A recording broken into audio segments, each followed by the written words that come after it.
সারা রাত উদ্ধার অভিযান চালালেও উদ্ধার হয়নি চট্টগ্রামের নালায় পড়ে নিখোঁজ হওয়া ৬ মাসের সেহেরিস। তাকে হারিয়ে বাকরুদ্ধ পরিবার। এলাকাবাসীর অভিযোগ, নালায় পড়ে একের পর এক মানুষ প্রাণ হারাচ্ছে, কিন্তু খাল নিরাপদ করতে প্রশাসন এখনও নিশ্চুপ। এদিকে ঘটনাস্থলে মেয়র এসে জানিয়েছেন, শিশু উদ্ধার না হওয়া পর্যন্ত অভিযান চলবে। শিগগিরই ওই নালায় রেলিং দেয়া হবে। সহকর্মীদের তথ্য ও ছবিতে প্রতিবেদন।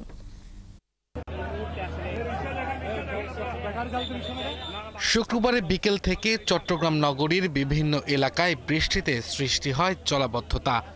এর মাঝেই সন্ধ্যায় রিকশায় করে মা ও নানির সাথে বাড়ি ফিরছিলেন ৬ বছরের কন্যা শিশু সেহরিস। প্রত্যক্ষদর্শীরা জানান, চকবাজার কাপাসগোলায় নবাব হোটেলের পাশের নালার কাছে আসতেই তাদের ব্যাটারি চালিত রিকশাটি উল্টে যায়। এতে রিকশায় থাকা ৩ জনই নালায় পড়ে যান। পরে স্থানীয় লোকজন মা ও নানিকে উদ্ধার করলেও শিশুটি পানির স্রোতে তলিয়ে যায়।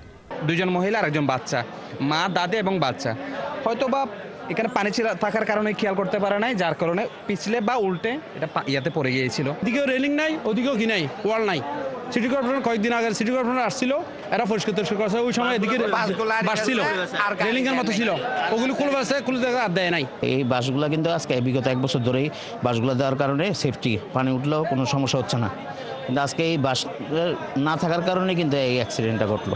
নিখোঁজ শিশুটিকে উদ্ধারে ঘটনাস্থলে কাজ করছে সেনাবাহিনী, ফায়ার সার্ভিস সহ সিটি কর্পোরেশনের টিম।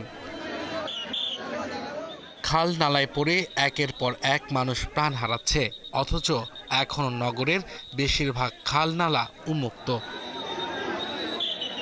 ঘটনাস্থলে যান সিটি কর্পোরেশনের মেয়র ডাক্তার শাহাদাত হোসেন। তিনি জানান, শিগগিরই ওই নালায় রেলিং দেওয়া হবে।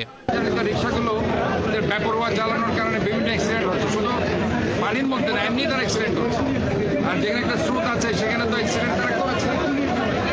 আমাদেরকে আরো বেশি কঠোর করতে হবে, রিকশা যেগুলো তাদের বিরুদ্ধে আমাদের ব্যবস্থা নিতে হবে।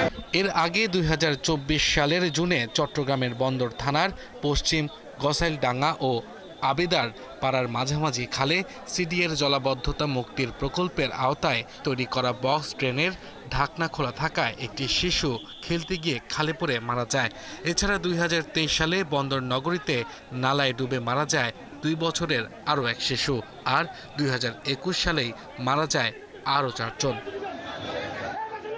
আব্দুল আল মামুন, ৭১।